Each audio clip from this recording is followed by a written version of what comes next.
In the next 18 months, the biggest wealth transfer in 75 years will happen. Millions will lose everything. A few will become generationally wealthy. The difference? 5 things you're buying right now that are quietly destroying your financial future. Ray Dalio predicted the 2008 crash. He manages $124 billion and has studied every major economic collapse across 500 years. And right now, his research shows people are making the same 5 costly mistakes that destroy wealth in every debt crisis. Here's what the data shows. We are in stage 7 of an 8-stage debt cycle. U.S. total debt is roughly $90 trillion. The government spends over $1 trillion annually just on interest, more than defense for the first time in history. When stage 8 hits, it's too late to prepare. But if you understand what's coming and stop buying these 5 things today, you'll be positioned on the winning side of the transfer. Before we show you exactly what they are, hit that subscribe button now. What you're about to learn could be the difference between financial survival and financial destruction. Now, let me tell you about a painful lesson from Dalio's own experience.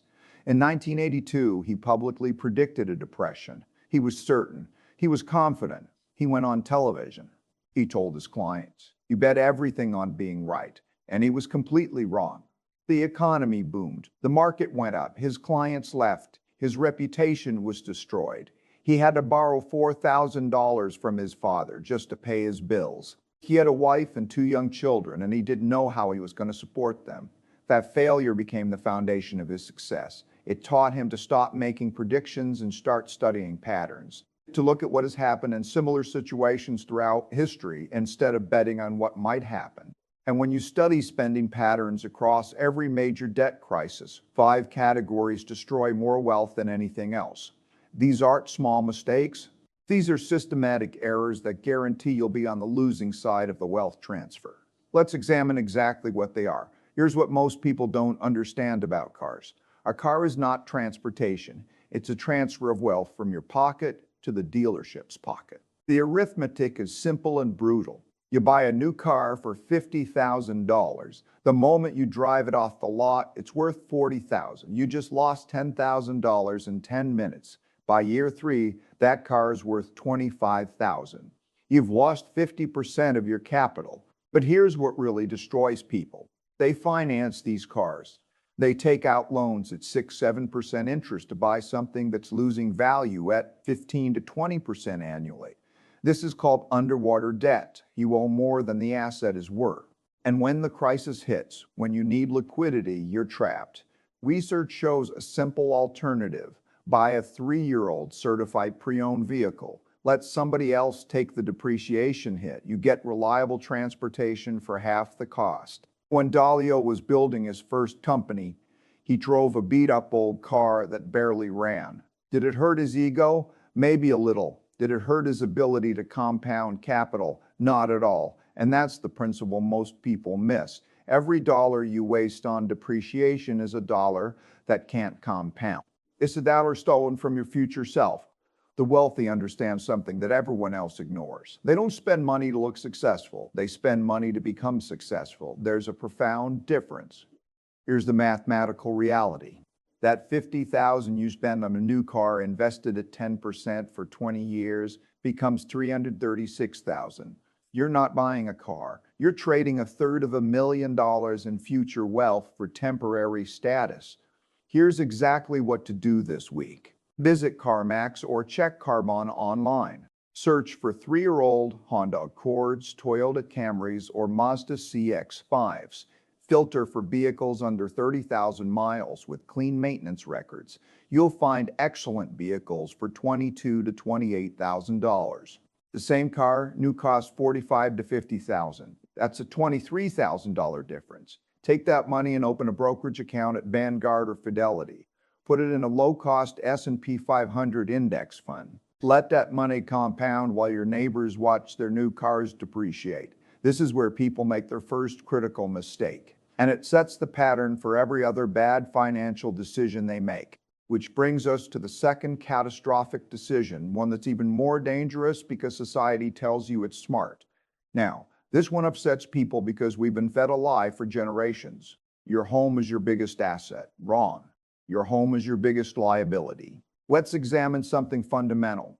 An asset puts money in your pocket every month. A liability takes money out of your pocket every month. Your house takes money out every month. Mortgage payment, property taxes, insurance, maintenance, utilities, repairs. It's a money pit. And the bigger the house, the bigger the pit. But doesn't real estate always go up in value? Let's look at what happened in Japan. In 1989, Japanese real estate was the most valuable in the world. Tokyo land prices were so high that the Imperial Palace grounds were theoretically worth more than all the real estate in California.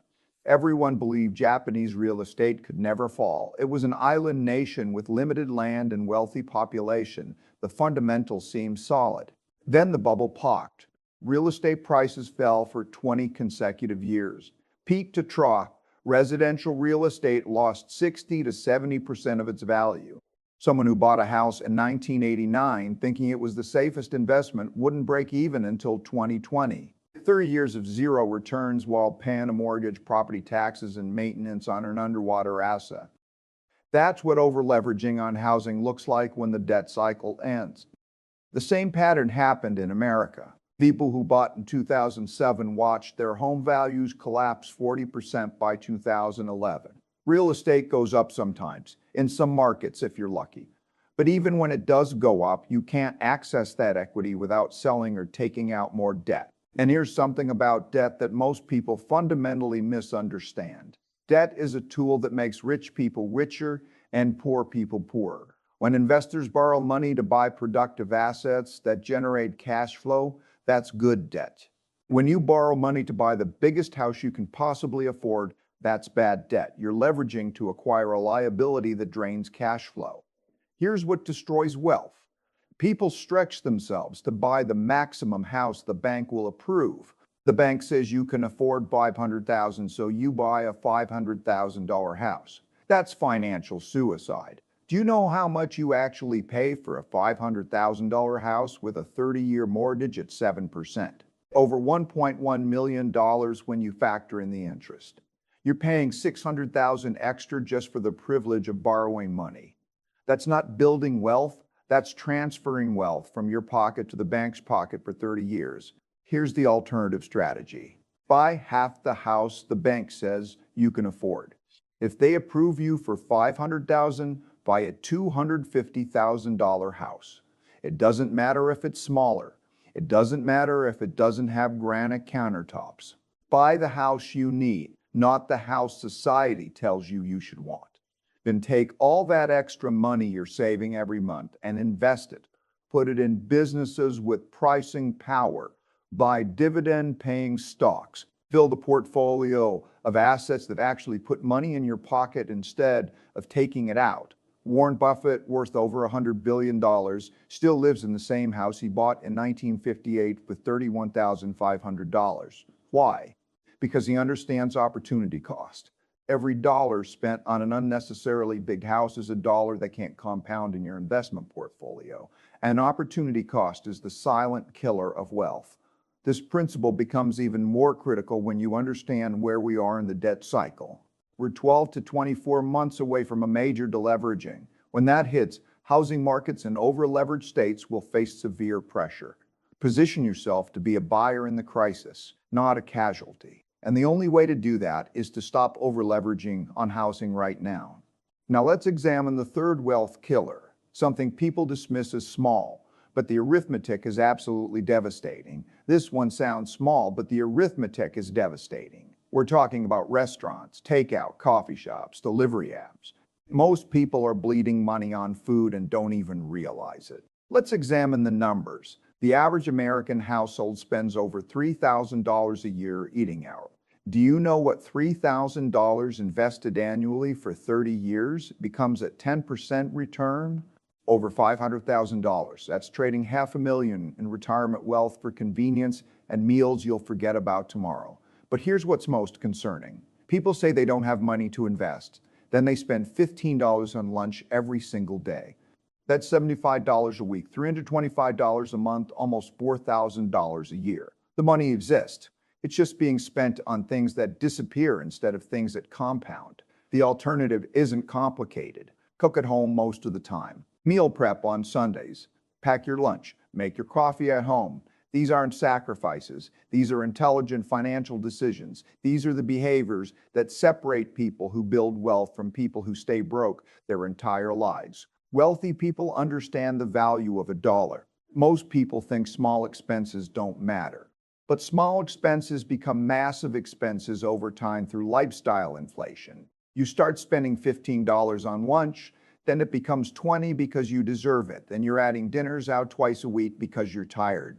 Before you know it, you're spending $7,000 a year on food you could have made at home for $2,000. That $5,000 difference compounded over 30 years at 10% is almost $900,000. You're literally consuming your retirement. The principle here is delayed gratification. Research shows that great investing demands delayed gratification. You have to be able to say no today so you can say yes to financial independence tomorrow.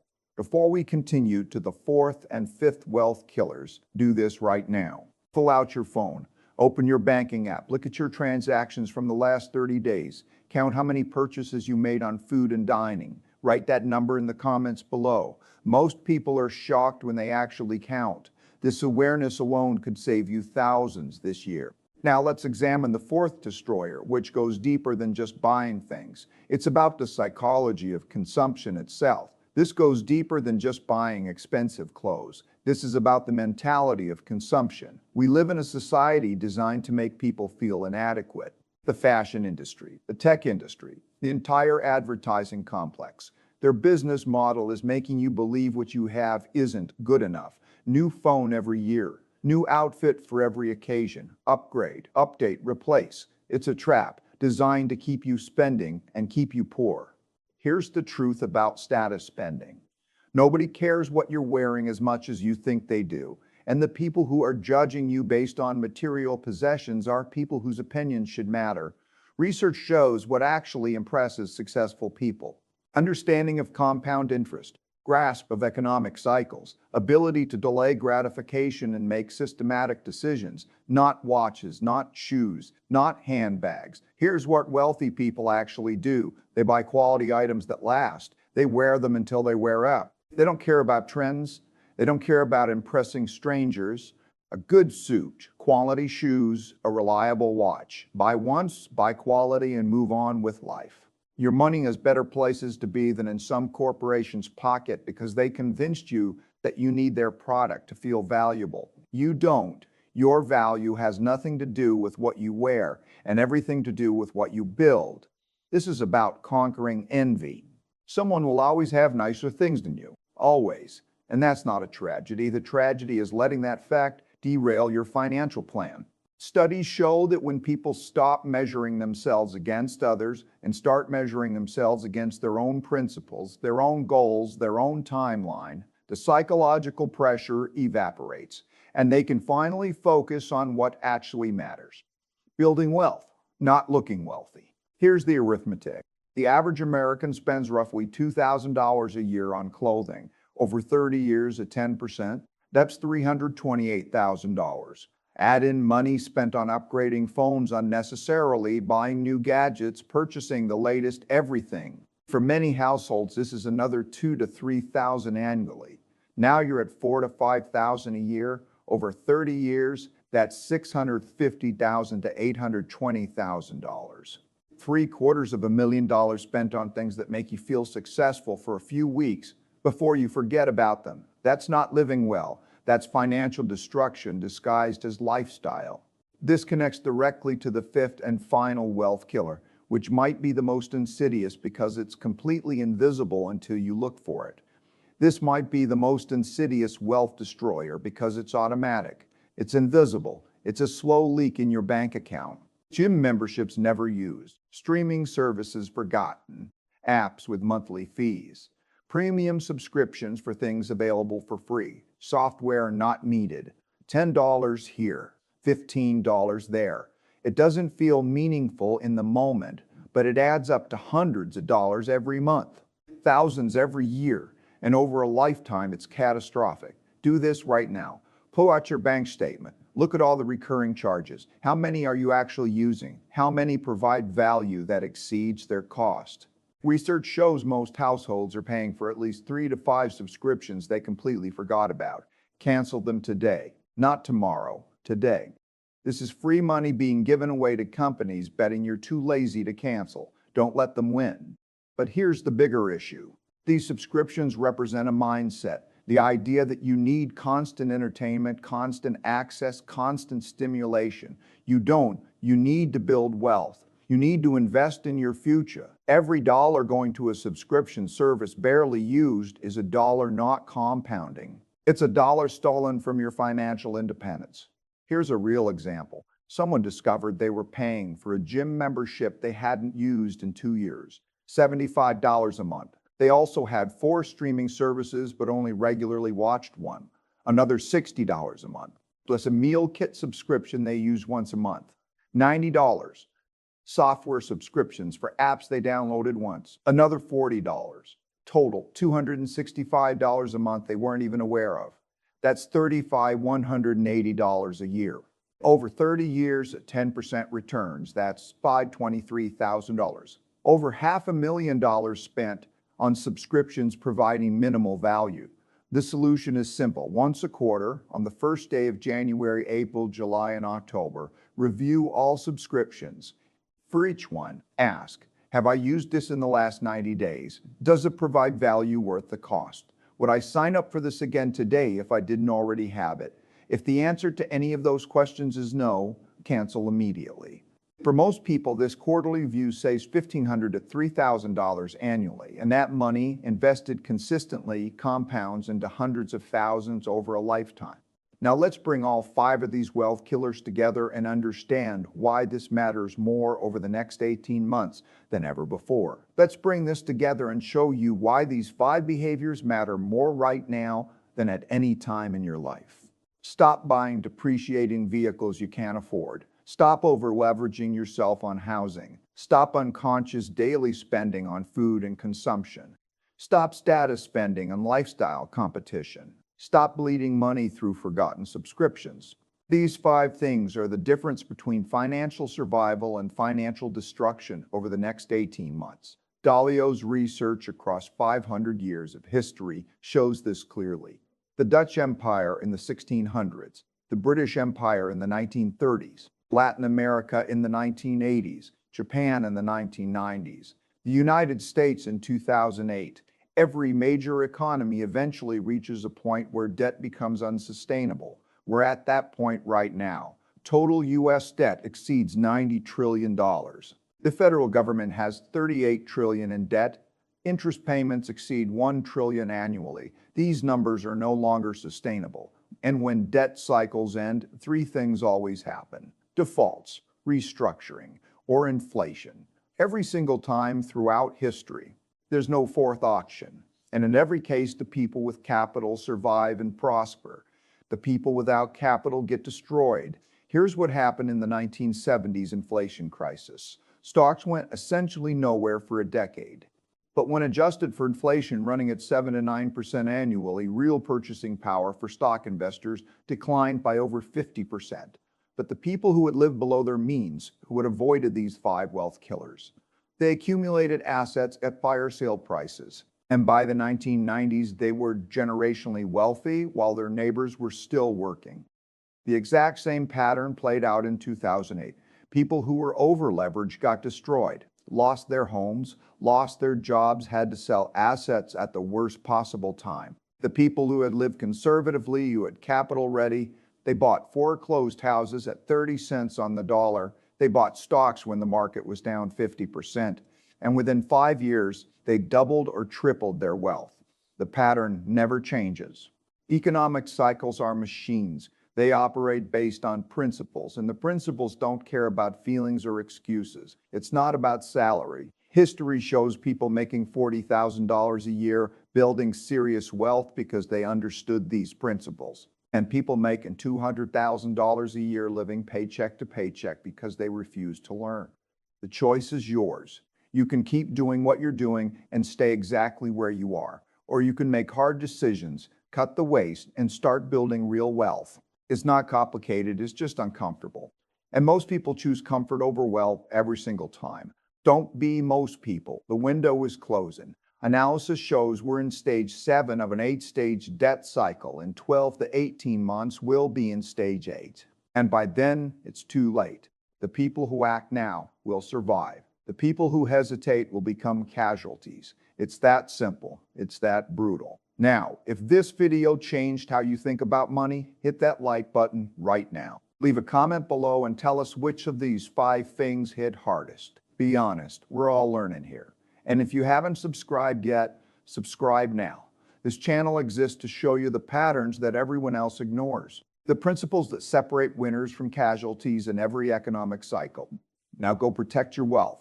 Your financial survival depends on it.